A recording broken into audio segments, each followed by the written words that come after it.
High বন্ধুরা, কেমন আছো? ভালো আছো? লাঞ্চ করে নিয়েছো? আমি করতে বসলাম, তোমাদের সঙ্গে লাঞ্চটাই শুধু শেয়ার করি। ঠিক আছে, আর কিছু শেয়ার করতে পারি না, অনেক বিজি থাকি। তো আজকে গরমে কেমন আছো? একদম ভালো নেই, আমি তো ভালো নেই, তোমরা কেমন আছো জানিও। ঠিক আছে, তো আমি লাঞ্চটা শুরু করে দিই। তো প্লেট নিয়ে নিয়েছি, ঠিক আছে। এবার রাইস নিয়ে নেবো। তো দেখো, বলবে তুমি কুমড়ো ভাজা দেখো পুড়ে গেছে, সব পুড়ে যায় আমার। তো এই পটল আলুর তরকারি করেছি, আজকে তো শনিবার, তো নিরামিষ। তো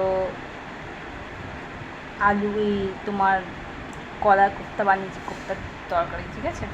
তো এই করেছি।